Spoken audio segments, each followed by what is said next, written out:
La Asamblea Nacional, a partir de hoy, ya no será la misma. Por favor, seamos congruentes. El que no le gusta que se compre un caramelo. Hemos recibido una asamblea con problemas económicos.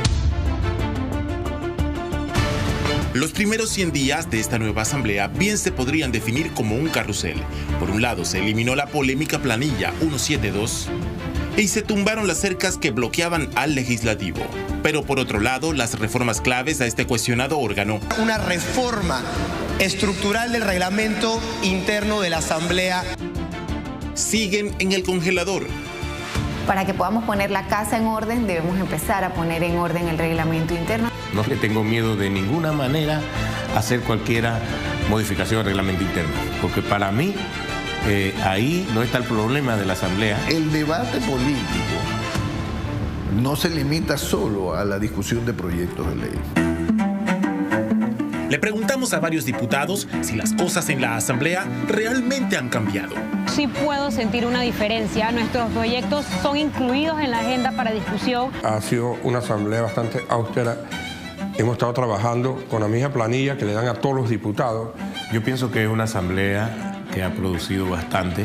Creo que no hemos logrado ese cambio radical que espera la ciudadanía. Creo que podemos seguir recortando aún mucho más. Hoy, dicen los diputados de todas las bancadas, no solo las comisiones se reúnen, sino que el pleno dura 4 horas, la asistencia registra un inédito 98% y pasan cosas que se han visto pocas veces, como interrogar a los embajadores. ¿Cuáles serían sus prioridades en temas de política exterior siendo embajador de Panamá en Nicaragua? Mis prioridades. En política exterior. Pero 100 días después, del otro lado de la balanza, aún no se ha avanzado en ninguna ley anticorrupción, que es una de las grandes demandas ciudadanas hacia los diputados. Pero siguen operando las empresas corruptas en Panamá. No las inhabilitamos ni siquiera por un día. No ha sido aprobado, señor presidente. Que este anteproyecto se ha enviado a una subcomisión. Ha sido rechazado, señor presidente.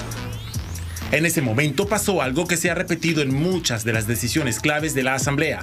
Hay diputados que llegaron posterior al resultado y como el sistema se mantiene pueden sentarse en su puesto y votar. Los diputados se dividen en 2 bandos. Por un lado Vamos y algunos diputados de partidos, sobre todo jóvenes, y por el otro lado diputados veteranos y de los partidos grandes y tradicionales.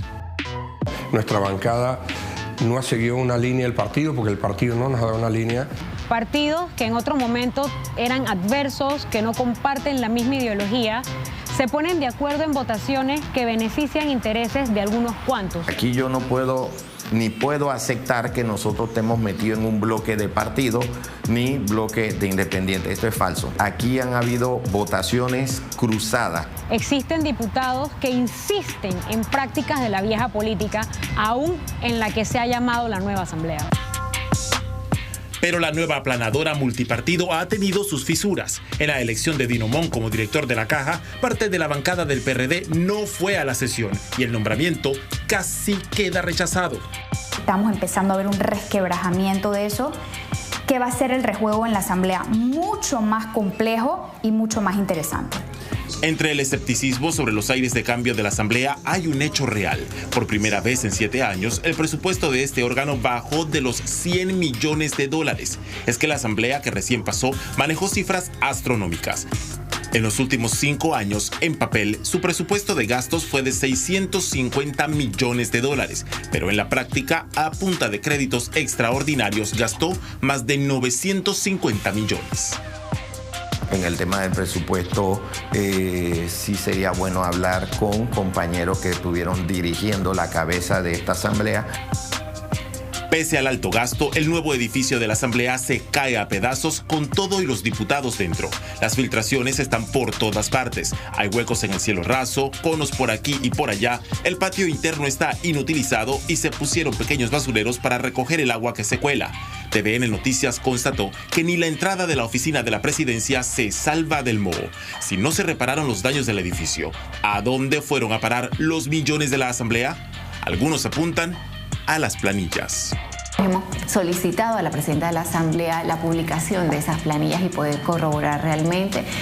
Ante la falta de respuesta, en su momento el diputado Zúñiga y la diputada Brenes presentaron entonces un habeas data. Que el que quiera hablar de temas de botella, que presenten, si tienen las pruebas, que las presenten. Simplemente pedir el cumplimiento de la ley que hoy en día exige que eso sea público. Extraoficialmente, este medio conoció que con la eliminación de la planilla 172 se fueron cerca de 2.000 funcionarios eventuales y se recortaron más de 500 funcionarios permanentes, lista en la que estaba el exsecretario Franz Weber, que nadie sabía cuáles eran sus funciones. Pero la mitad de los despedidos fueron reintegrados porque estaban protegidos por ley y nadie sabía. Y la verdad es que yo no veo en la Asamblea muchas intenciones o muchas proyecciones reales de cambio voluntariamente. TVN Noticias intentó entrevistar a la presidenta Dana Castañeda sin éxito. En medio de la espera, el pleno era un hervidero. El ministro Chapman presentaba el presupuesto de 2025. ¿Qué promesa de campaña se dio? ¿Quitarle los proyectos al pueblo panameño o era ajustar la correa? Se han comenzado a enviar señales claras a los mercados sobre una gestión responsable y prudente de las finanzas públicas. El presupuesto ha sido un punto de conflicto entre la Asamblea y el Ejecutivo en estos 100 días. Yo colaboro armónicamente con el órgano legislativo, pero no me van a chantajear ni a coaccionar como estaban acostumbrados en el gobierno anterior. Y vamos a legislar en función del bienestar del país, sin ningún tipo de presión.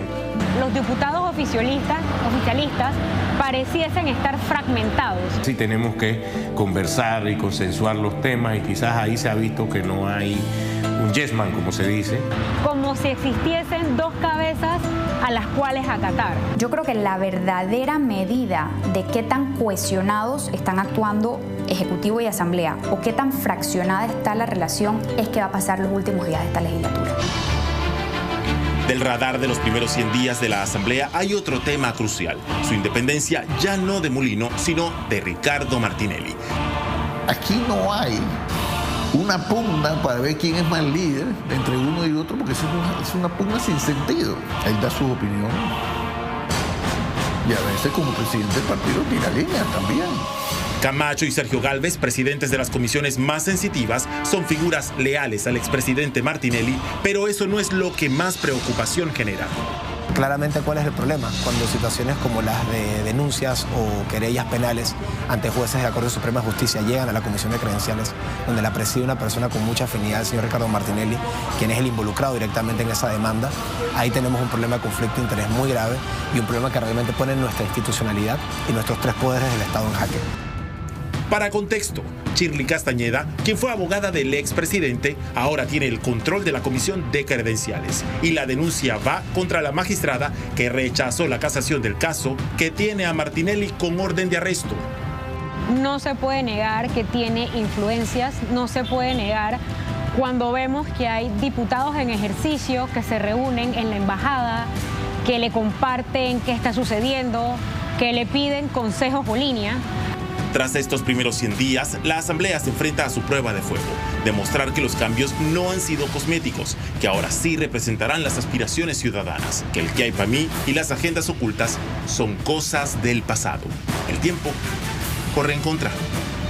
Nicanor Alvarado, TVN Noticias.